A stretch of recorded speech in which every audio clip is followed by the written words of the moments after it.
Bonsoir mesdames, messieurs, bienvenue à l'émission Horizon Ressources Naturelles. 1,8 milliard de dollars, c'est l'argent caissé par le gouvernement congolais, publié dans le rapport ITIE des mains des entreprises extractives. Le rapport ITIE est très clair. Pour 2013, le gouvernement congolais a perçu 1,8 milliard de dollars. Ce n'est pas peu de choses. Nous en parlons dans cette émission. Nous en parlons dans cette émission car il faudra aussi savoir ce que le gouvernement en a fait. Et l'invité, c'est le coordonnateur national de l'ITIE, le professeur Jérémy Makdouba. Bonsoir. Bonsoir Marcel. Bienvenue à l'émission Horizon Ressources Naturelles. Déjà 1,8 milliard, c'est pas peu de choses pour le rapport 2013.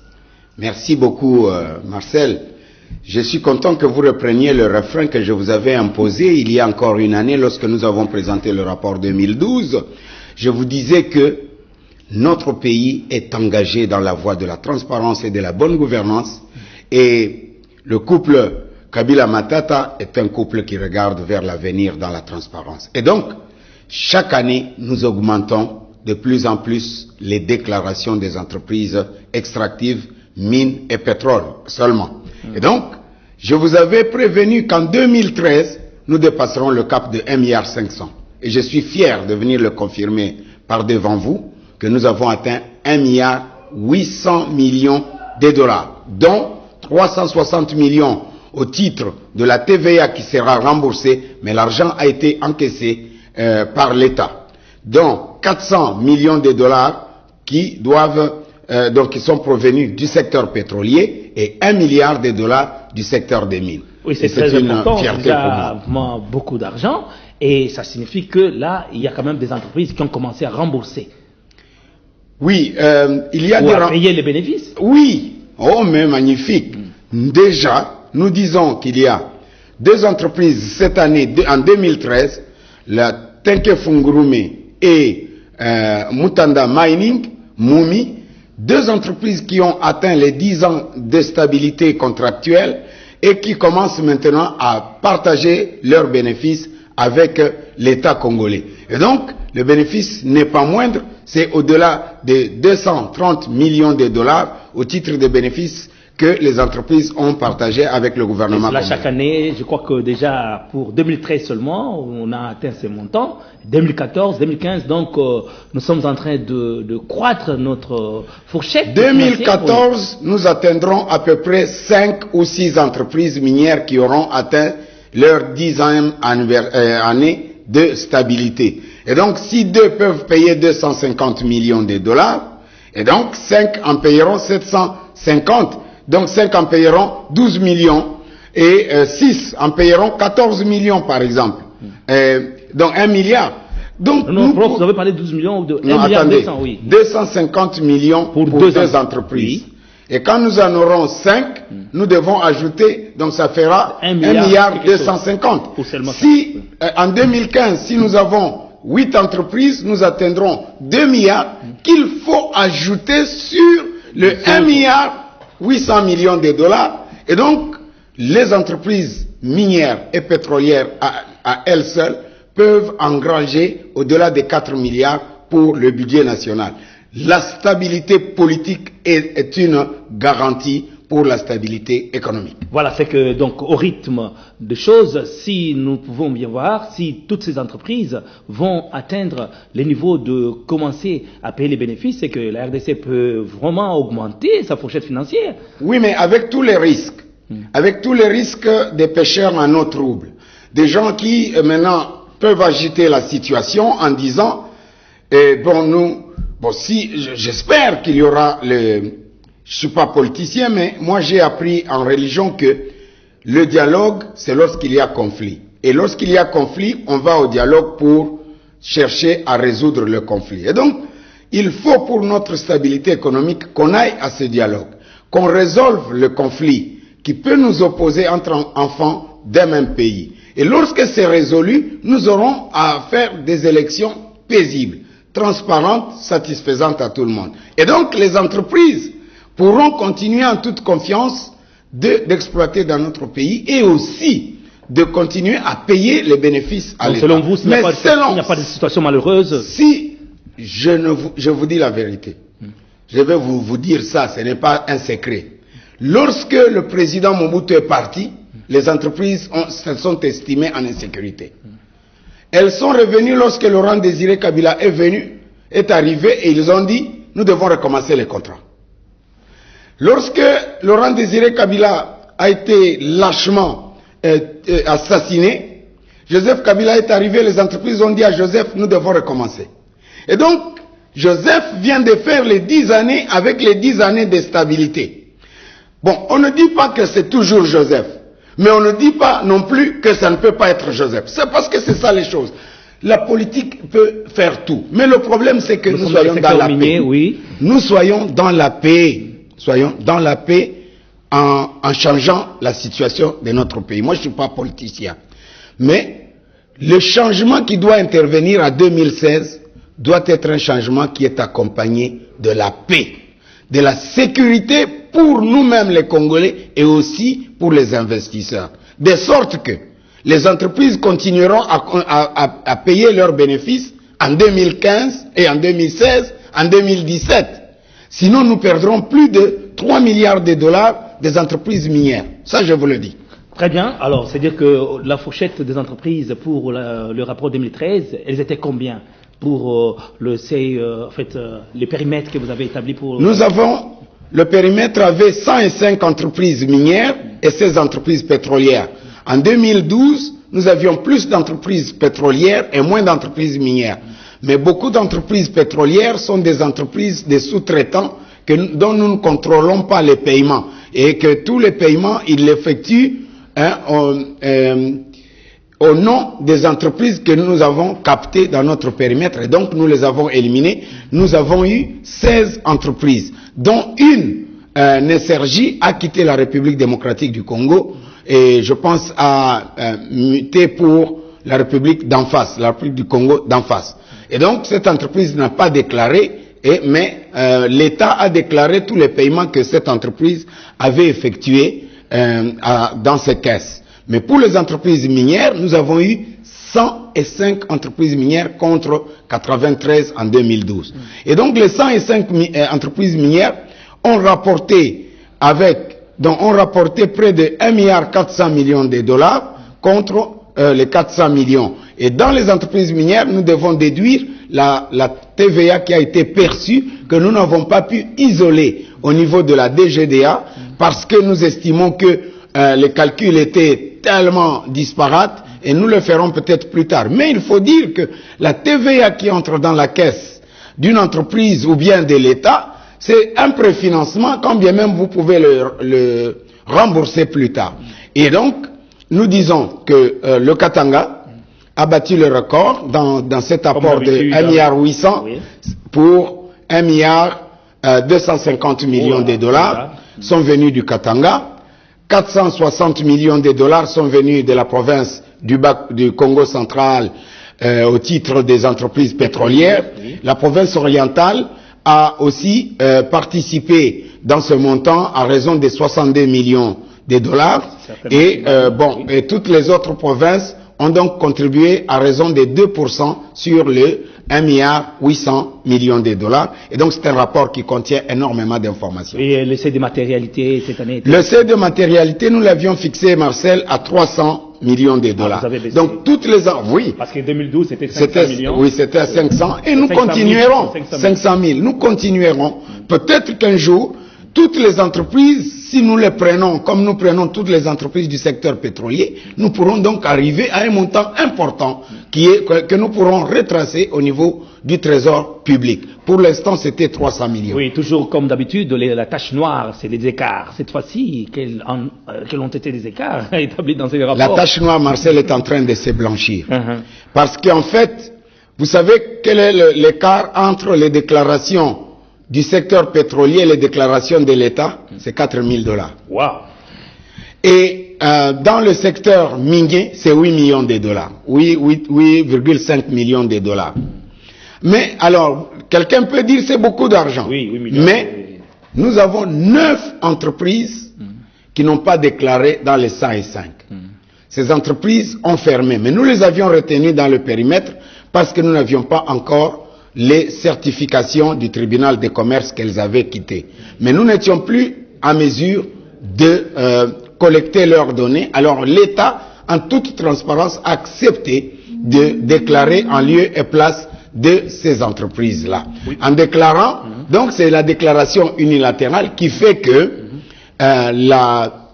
l'écart devient supérieur parce qu'il n'y a pas de contrepartie. Wow. C'est pour cela l'écart dans le secteur minier s'est élevé à 8,5 millions de dollars. Mais vous avez aussi des problèmes. Il y a eu des entreprises qui vous ont résisté jusqu'à la dernière minute. Il y en avait 2 qui ne voulaient pas présenter leurs éléments. Comment vous parvenez à vous en sortir face à toutes ces entreprises têtues? Marcel, jamais une canne peut avoir 13 cantons sans qu'il y ait des canards boiteux. Il y a toujours des petits canards boiteux qui marchent à la fin, qui peuvent empêcher la marche de la famille. Nous avons eu sûrement 2 canards boiteux, dont Alcessi, qui est dans la province orientale, mais c'est toujours le même canard boiteux. Ça fait 3 années que cette entreprise est toujours à la queue, mais les autorités ont pris des dispositions pour l'obliger à marcher comme tout le monde. Oui, on parle de ces entreprises têtues parce qu'on dit, mais ces entreprises sont parrainées. Et on cite les noms des grandes personnalités, commençant par le chef de l'État, commençant par d'autres personnalités, sa famille. Beaucoup de noms sont cités qui, aujourd'hui, sont impliqués dans ces entreprises comme propriétaires légaux.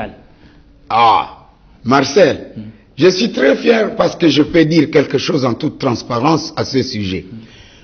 Il y a eu 13 pays parmi les 50 de l'ITIE qui ont accepté de devenir des pays pilotes pour déclarer les propriétaires réels des entreprises minières, pétrolières dans leur pays. Qui dirige, qui est à la tête, qui est influent.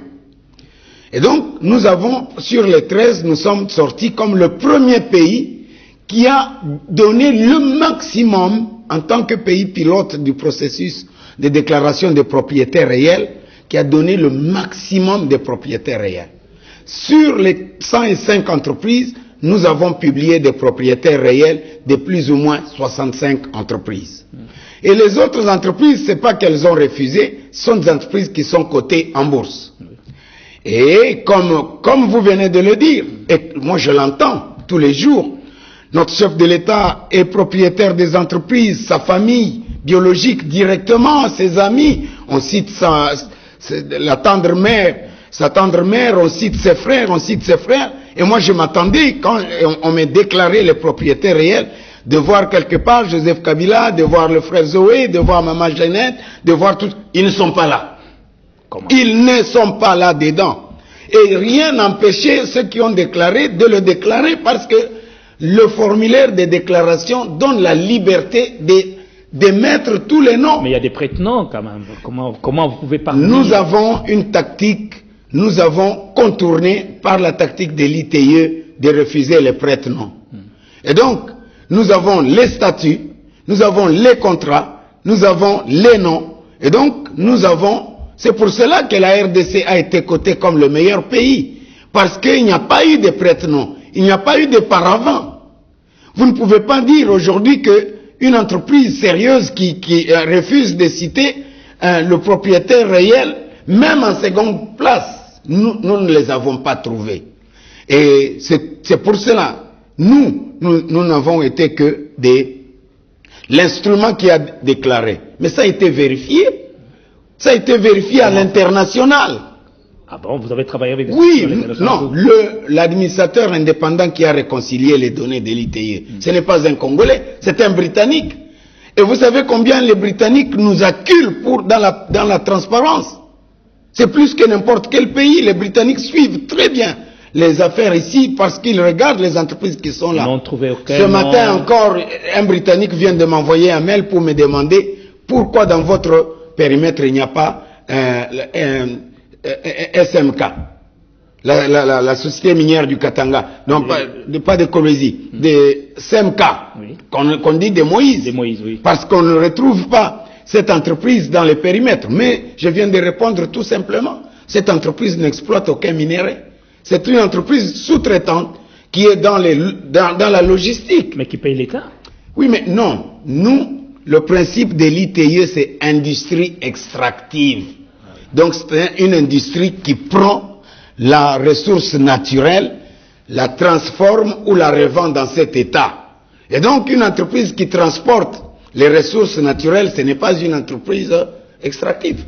Donc vous confirmez à ce jour qu'il n'y a aucun nom de tous ces conseillers de la présidence? Moi j'ai cherché les ministres, je les ai cherchés, je les ai publiés. On a parlé de Martin Kabouloulou, le doyen de tous les ministres, 10 ans. On a parlé d'Augustin Mat, ils ne sont pas là. J'ai publié la liste. Ça y est sur le site, de tous les propriétaires réels. C'est une bonne chose. Alors maintenant, on parle aussi des gouverneurs de province qui sont impliqués dans des entreprises. Vous venez de citer le cas de SMK, de Moïse Katumbi. Il n'y a pas que ça. Il y a d'autres entreprises où des gouverneurs, bien qu'étant en action, en activité, mais sont aussi des propriétaires des entreprises, que ce soit dans la province orientale, que ce soit dans le Katanga, soit dans le Katanga oriental. Il s'agit des MCK. Ah oui. Pas CMK. MCK Oui, de Moïse. Oui, Mining Company of Katanga. MCK de Moïse. Oui. Donc, tous ces gouverneurs qui sont dans les différentes entreprises, qui même sont dans des activités un peu douteuses, on parle de la fraude minière, et tout ça, comment vous avez pu, avec l'ITIE, rétablir les faits? Moi, je voudrais d'abord dire que la fraude, la tricherie, la concussion, la corruption, ce sont des éléments, on les compare. Quand je parle aux étudiants, souvent je compare ces choses-là au pouls de la tête.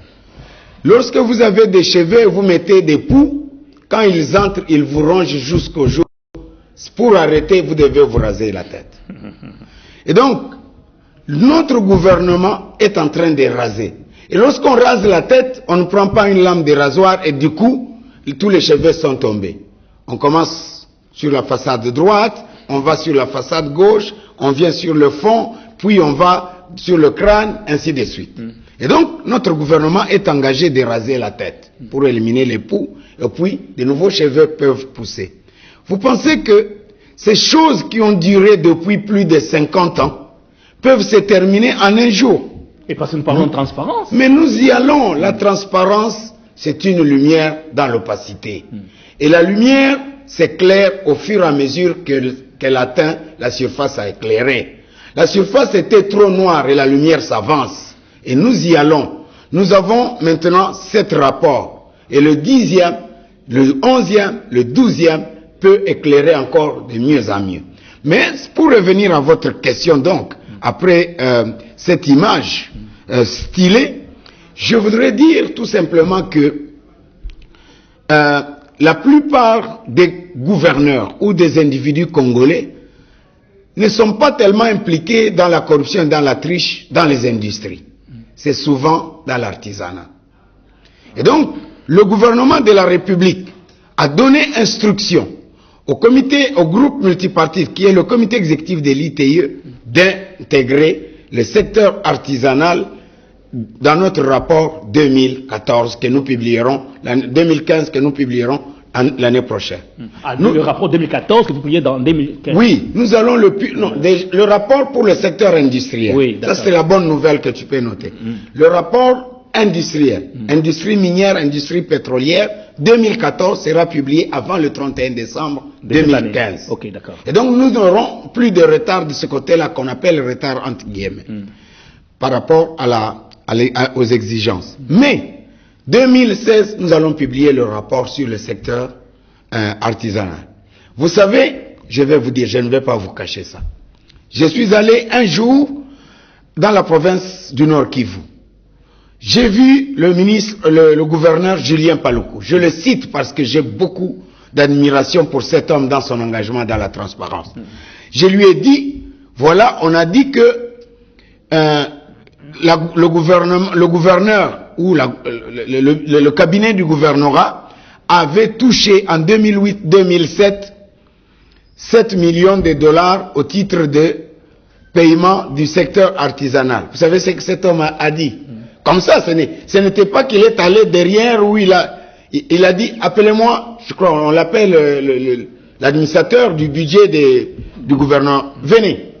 Et il est venu, il dit, vous m'aviez dit que c'était 4 millions. Ici, on parle que c'était 7 millions. Allez me dire où est-ce que ça est. Et donc, c'est un gouverneur transparent.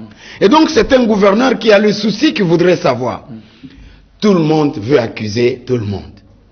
Vous savez que... Il n'y a pas de fumée sans feu, quand même. Bon, il peut y avoir des fumées sans feu. Moi, je ne suis pas le défenseur des gouverneurs. S'ils sont engagés dans le secteur artisanal, des mines, à l'est, ou à l'ouest, au sud, l'année prochaine, nous saurons qui paye quoi à qui. Donc, nous les mettrons à nu dans la liste des propriétaires réels. S'ils ne traitent pas, s'ils trafiquent, s'ils font sortir frauduleusement, nous les mettrons dans les informations contextuelles. Au moins, dans les industries extractives, il n'y a pas tellement de camouflage, il n'y a pas de gens... L'administration des mines fait très bien son travail. Nous suivons le processus du code minier. Nous ne trouvons pas tellement. Il peut y en avoir. Je vous dis que le blanchiment, la triche et tout ce que j'ai cité ici comme mauvaises pratiques ne peuvent pas être éliminés dans aucun secteur. En République démocratique du Congo comme partout ailleurs. Mais oui. Nous sommes en train d'apprendre la mise en œuvre du processus ITIE pour la bonne gouvernance et pour la clarification, pour l'éclaircissement du terrain dans ce secteur. Et cet apprentissage, tout le monde doit s'y appliquer. Et c'est pourquoi, ici, du haut de cette tribune, je voudrais féliciter les organisations de la société civile de la République démocratique du Congo qui sont impliquées dans le processus ITIE, du travail combien admirable qu'ils effectuent pour apporter les informations, pour corriger ce que nous élaborons comme un rapport, pour corriger. Et ceci doit être vraiment pris comme un acte patriotique. Voilà. Et pour cela, Marcel, je termine là-dessus, et pour cela nous avons besoin, en dehors des organisations de la société civile, nous avons besoin que toute la population se joigne à la publication des rapports, débattent autour de l'information que nous leur communiquons, afin d'apporter une meilleure information aux gouvernants qui peuvent procéder à des changements. Oui, professeur, je vois qu'un peu vous changez un peu de discours parce que à l'émission passée, vous avez aussi établi que certains gouverneurs, dont le gouverneur du Katanga, étaient des gens qui percevaient beaucoup d'argent. Et aujourd'hui, vous voulez changer parce que c'est pas parce que vous êtes menacé, c'est pas parce qu'aujourd'hui on commence à vous menacer à gauche à droite. D'ailleurs, dans le Bas-Congo, vous avez même risqué d'être arrêté, notamment. Je vais dire une chose. Je n'ai pas dit que le gouverneur du Katanga prend. Non. Le gouverneur du Katanga, je ne le citerai jamais. Parce que ce gouverneur... Je ne le citerai pas parce que moi, je ne suis pas dans la gestion des provinces. J'ai dit, je vous répète ce que je vous ai dit. La province du Katanga perçoit la taxe sur la voirie et drainage et une taxe sur l'exportation des concentrés. Et cet argent a été donc certifié par le processus ITIE, par l'inspection générale des finances, que c'est bel et bien arrivé au trésor public. Mais le problème que j'avais soulevé était le problème de la rétrocession, au niveau de la rétrocession. Est-ce que le Katanga doit dire qu'il ne reçoit pas la rétrocession? Je vous ai dit que non, parce que les 125 millions de dollars en 2013 perçus par le Katanga au titre de taxes et drainage et au titre de concentré de cuivre, cet argent est déduit sur les paiements que les entreprises qui ont payé au public central. Et donc, nous disons que, on considère que Matata Pogno a reversé 125 millions de dollars au Katanga, plus 1 million de dollars de forfaits que le gouvernement a accepté de reverser comme rétrocession. Donc quand vous prenez 12 millions plus 125, ça vous fait 137 millions de dollars qui sont venus des revenus du secteur extractif que le Katanga a versé au trésor public. Et donc je n'ai pas dit que Moïse reçoit ou il prend. Non, pas du tout. Maintenant, je reviens à ce que vous dites. Est-ce que j'ai changé de discours parce qu'on me menace? Qu'est-ce qu'on ne menace pas? Si le premier citoyen est menacé, et le dernier. Et donc moi j'estime que lorsque nous faisons du bon travail, parce que chez nous, on le dit, on ne jette des pierres que sur un arbre qui produit de bons fruits. On ne menace que ceux qui marchent sur le chemin droit. On en veut qu'à ceux qui veulent éclaircir les choses. Mais, soyez rassurés, moi je suis chrétien, les ténèbres ne régneront à jamais. Voilà. C'est le moment de la clarification, c'est le moment où aujourd'hui nous allons dire Dieu révèle-nous. Il révélera. Ceux qui ne veulent pas marcher dans la transparence pour faire changer l'économie de notre pays et faire profiter tous ces revenus du secteur extractif à nos populations, Dieu les mettra à nu un jour. Voilà. Mais aujourd'hui, vous êtes en pleine dissémination de ce rapport de 2013, qui est un rapport important pour ceux qui ne le savent pas. Le rapport établit 1,8 milliard de dollars que le secteur des industries extractives ont versé à l'État congolais pour 2013. C'est déjà très très important. On voit que ça va augmenter déjà en 2014. Il y a déjà des chiffres qui sont déjà dans le panier. Et 2015, ainsi de suite. Tout cela, ça montre que les bénéfices que beaucoup où la population congolaise veut voir provenir du secteur minier sont en train déjà de s'annoncer. Parce qu'en 2013, il n'y a eu que 2 entreprises qui ont payé des bénéfices, c'est Teknifuguru Mining et Moumi. Et déjà la fourchette de 2014 et 2015 annonce 6 entreprises qui vont payer. Et d'ici là, ça va être aussi des gros bénéfices. Professeur, c'est déjà une bonne chose. Mais nous disons la dissémination. Vous avez été dans le Katanga, vous avez été à Goma, donc dans la province du Nord, province orientale, et aussi vous êtes allé dans le Bas-Congo, des guacs par-ci par-là, des bâtons dans le roue. Comment ça se passe? Comment vous allez y parvenir avec de telles difficultés? Non. Vous savez, ce n'est pas moi qui l'ai dit, mais Saint-Exupéry a dit, devant l'obstacle, l'homme se découvre. Nous avons l'obligation, le validateur, quand il viendra pour valider le processus ITIE, il va examiner 2 choses. Est-ce que le rapport a été présenté dans les zones à forte activité extractive? Est-ce que le rapport a été disséminé à travers tout le pays? Ce sont des choses qu'il va faire. Il ira lui-même sur terrain demander aux populations. Et donc j'avais l'obligation de présenter à la Chambre des mines, sur son invitation au Katanga, le rapport 2013. Et le débat qui s'en est suivi à la suite de cette présentation a apporté beaucoup d'améliorations dans la vision de la prochaine collecte des données au niveau du secteur minier au Katanga. Et nous nous sommes rendus dans l'ancienne province orientale, aujourd'hui démembrée. Nous étions à la Chopo, précisément à Kisangani. Nous avons présenté ce rapport concomitamment avec l'OCDE, qui était là pour former des formateurs pour la traçabilité dans des minéraux du secteur artisanal. Et donc nous avons présenté devant une fourchette très importante de ceux qui sont intéressés par les rapports ITIE. Et nous nous réjouissons que nous avons été l'objet d'une attention particulière des autorités de la province, le gouverneur, le vice-gouverneur, le ministre du Plan, le ministre des Mines. Vraiment, nous étions l'objet. Nous sommes descendus pour continuer le processus dans la province de Nord Kivu. Là-bas, nous avons une antenne que nous appelons l'antenne de l'Est, qui s'occupe du Nord, du Sud et de Maniema. Et donc, le gouverneur lui-même, Julien Paluku, dont je parle, comme étant un artisan de la transparence de la mise en œuvre de l'ITIE, a tout abandonné pour seulement venir ouvrir cet atelier de présentation. Et il y est resté jusqu'à ce qu'on ait présenté le rapport. Très bien. Et nous sommes revenus à Kinshasa, parce qu'à Kinshasa, nous présenterons ce rapport à la grande journée à partir du 12 septembre prochain, date de l'adhésion de la République démocratique du Congo en 2005 à l'ITIE. Donc nous aurons atteint 10 ans ensemble. Donc nous aurons beaucoup d'activités, des journées ouvertes de l'ITIE, et nous présenterons des rapports, il y aura des débats. Et donc nous nous réservons cette présentation à l'autorité qui est le président du groupe multipartite devant le Premier ministre. Et puis nous sommes partis dans le Bas-Congo.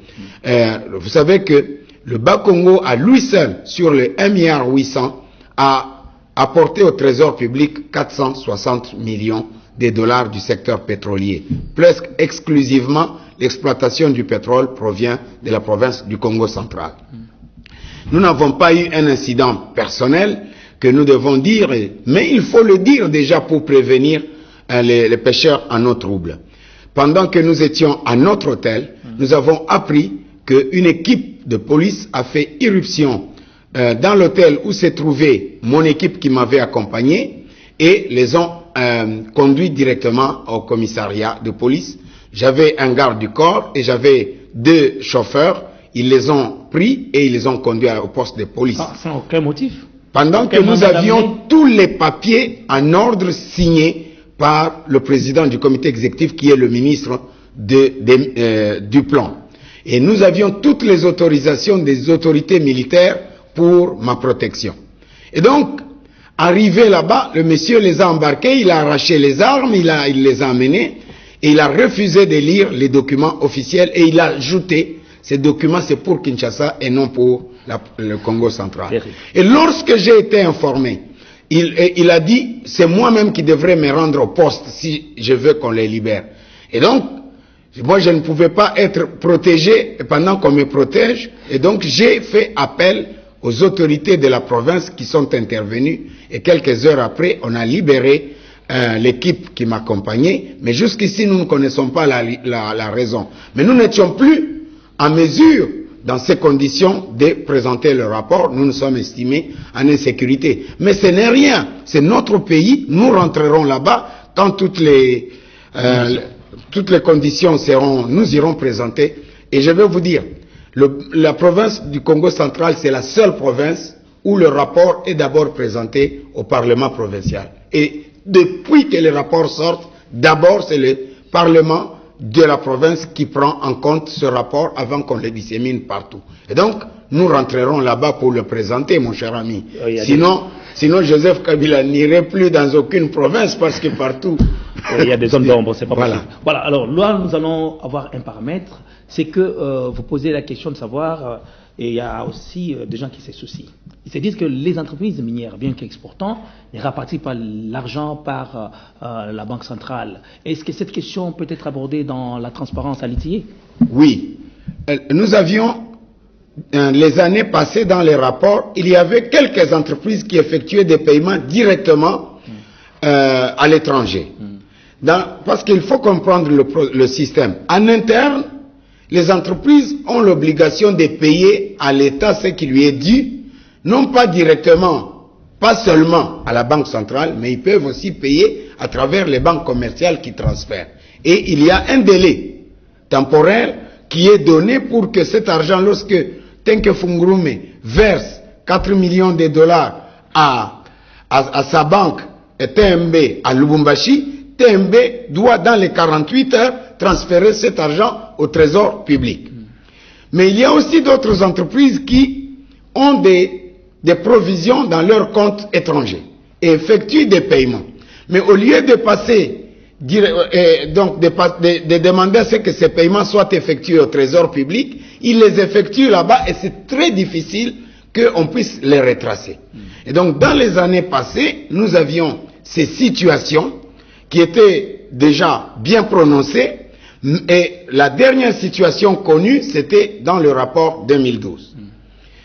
Nous avons insisté auprès du ministre des Mines, et le ministre des Mines a pris ses dispositions et ses responsabilités. Nous n'avons pas retrouvé le cas en 2013. Et donc, le cri que vous aviez lancé ici, parce que vous y revenez, en tant qu'homme des médias, a été en... Et aussi, nous devons toujours en parler parce que pour nous, c'est un cas d'expérience extraordinaire. Vous vous rappellerez qu'il y avait les 88 millions de dollars qui étaient restés... Des écarts formidables. Non, pas des écarts, non retracés dans le trésor public et pourtant déclarés par la DGRAD. Avec la force de Mme Joséphine Soilé, avec l'autorité du Premier ministre, on a retrouvé les 88 millions. Mais... les retrouver, c'est bien, mais ils étaient où? Ils traînaient dans des petits comptes et tout ça. Et donc, maintenant, tout le monde évite de faire traîner l'argent du secteur extractif dans des comptes intermédiaires au-delà du timing. Et ça, c'est de l'impact des litiers. Parce que si ça traîne, nous, on ne les aura pas retracés et nous dénoncerons. Et donc ça, c'est aussi un grand impact obtenu dans la mise en œuvre du processus. Et comment on retrace les pourcentages des banques? Parce que quand on paye par une banque qui transfère, la banque soutient toujours un pourcentage. Tout ça...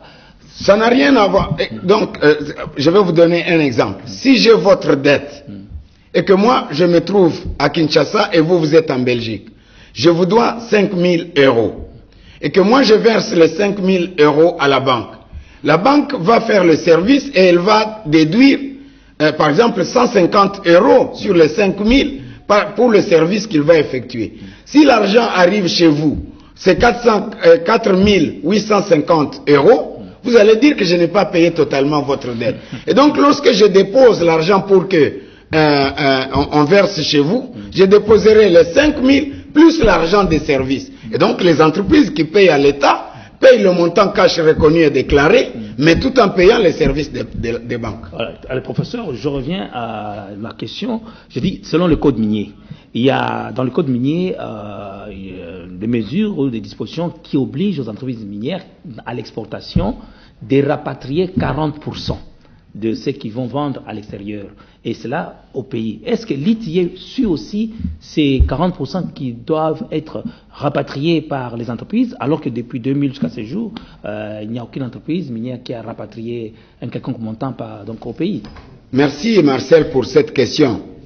Une question à la fois très pertinente et difficile.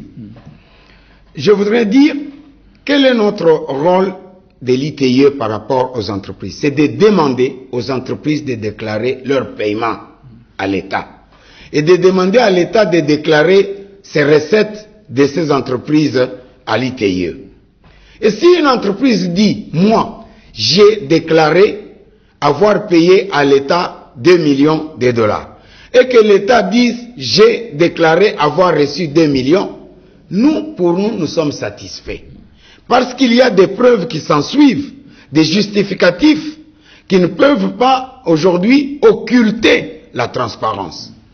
Mais si une entreprise a exporté et que si dans les accords bilatéraux d'affaires, on s'entend qu'une partie de votre argent que quand vous avez vendu des produits à l'extérieur, ramenez ça ici chez nous. Nous l'ITIE, nous posons la question, à quel titre?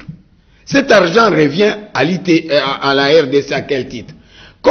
C'est une disposition du code minier? Oui, c'est une disposition pour permettre à ce que les entreprises qui ont beaucoup d'argent puissent l'utiliser localement. Localement, par exemple, à utiliser la main-d'œuvre locale, à faire des achats locaux, et c'est comme cela. Mais ce n'est pas une dette de l'État, c'est l'argent de ces entreprises. Donc, si la disposition n'est pas respectée, l'ITIE n'en voit aucun péché, parce que l'ITIE a collecté les paiements et les recettes. Mais si la disposition légale n'est pas respectée pour d'autres raisons, il appartient à l'État qui l'avait mise en œuvre de pouvoir régler avec ses partenaires qui sont les entreprises. Oui, nous sommes en train de tendre vers la fin de l'émission. Vous avez bien présenté des éléments qui sont très importants, parce que je rappelle, pour tous ceux qui sont en train de nous suivre, que le rapport ITIE 2013 établit 1,8 milliard de dollars perçus par le gouvernement congolais et aussi déclarés par les entreprises, et les légers écarts, parce que les gens aiment bien qu'on en parle, il n'y en a pas assez. D'ailleurs, le prof a tout minimisé. Il parle de 4 000 $ pour le secteur pétrolier, il parle de 8 millions et demi pour le secteur minier, alors que même ces 8 millions sont déjà presque justifiés. C'est une très bonne chose. Professeur, il y a une question. C'est Pati Milambo qui la pose depuis Canada. Il voudrait savoir pourquoi on s'arrête que là. On ne va pas poser la question au gouvernement. Qu'avez-vous fait de ces 1,8 milliard? Voilà la question. C'est ça la question fondamentale du terminus de la mise en œuvre du processus ITIE. Il ne s'agit pas seulement de connaître ce qu'on a payé ou ce qu'on a reçu, mais ce qui est important, qui va changer la vie de nos populations, qui va intervenir dans le développement de notre pays, c'est comment on a utilisé ça. Mais ce n'est pas le rôle de l'ITIE. Ah oui. Le rôle de l'ITIE, c'est limité à faire connaître aux populations. C'est le rôle principalement de nos populations. Bientôt, les organisations de la société civile, les entreprises, le gouvernement, ils vont disséminer le rapport chacun dans son milieu. La plus grande partie de dissémination sera faite par la société civile qui a des opérateurs très importants. Parce qu'ils se plaignent, oui. Ils vont faire la dissémination, la société civile. Oui, maintenant, personne ne refuse à notre société civile de faire la dissémination. Nous avons seulement voulu, Marcel, expliquer une nouvelle méthodologie de disséminer pour qu'on ait un résultat positif. Moi je suis membre de la communauté internationale des hommes d'affaires du plein évangile, qu'on appelle le full gospel. On nous a dit, si l'évangélisation doit se faire, un plombier va mieux évangéliser un autre plombier qu'un ministre qui commence à évangéliser ses gens. Parce qu'on va dire, un dominer, oui. Alors, maintenant laissez-moi terminer. Et donc nous avons estimé que toutes les organisations de la RD Congo, toutes les associations des étudiants, toute notre population soit donc sensibilisée par la société civile. Mais que les entreprises en interne, que eux-mêmes les entreprises débattent autour du rapport. Est-ce que ce qu'ils disent c'est vrai? Comment ils peuvent améliorer? Comment ils peuvent? Que le gouvernement s'assoie autour des rapports ITE. C'est tout ce que nous avons dit. Mais maintenant, si la dissémination se fait de cette manière, ce que nous devons ramener comme résultat du débat, la population exige du Premier ministre d'expliquer ce qu'on a fait de l'argent du secteur minier. Oui. C'est leur appropriation. Ce n'est pas l'ITE qui doit aller demander, ce n'est pas notre rôle. Je vous rappelle que le décret qui crée l'ITE, c'est le Premier ministre qui l'a signé. L'ordonnance qui me nomme, c'est le chef de l'État qui l'a signé. Et moi, je vais rentrer sur mes autorités directes pour leur dire, expliquez ce que vous avez fait. Non, ce n'est pas mon rôle. Mon rôle est de faire ce qu'ils m'ont demandé de faire, l'un et l'autre.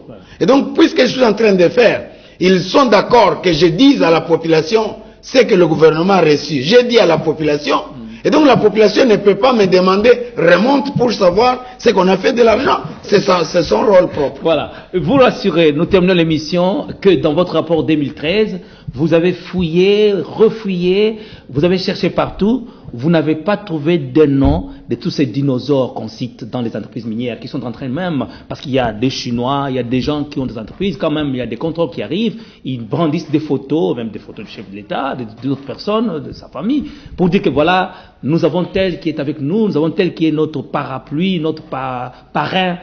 Vous n'en avez pas trouvé. Marcel, je pensais que le nom des dinosaures était mort déjà depuis, mais tu le reprends. Moi, je pensais que le nom actuel, c'est les clowns en cravate. Mais moi, je voudrais vous dire, nous, on a publié notre rapport. Hier soir, j'ai reçu des mains du chef du secrétariat international de l'ITIE, sa lettre dans laquelle il félicite la République démocratique du Congo du rapport 2013 qui est encore plus riche que le rapport 2012. Et il en est très fier et satisfait. Et aujourd'hui, ce rapport, les résultats sont tweetés, ils sont repris par d'autres blogueurs. C'est une fierté pour nous. Nous, je veux vous dire, pour conclure la réponse à cette question, mon cher, le chien aboie, la caravane passe. Merci beaucoup. Merci, professeur Jérémy Makdouba. Mesdames, Messieurs, nous vous disons merci.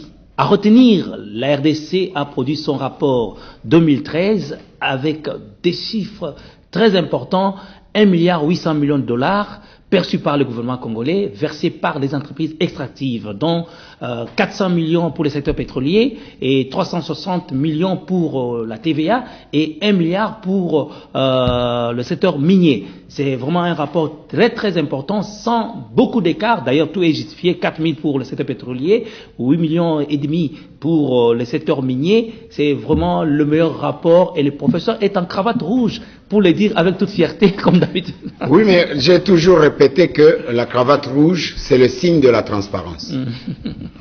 Voilà, nous vous remercions et nous fixons rendez-vous pour le dimanche prochain. Une autre émission, Horizon Ressources Naturelles, vous attendra. Bonsoir.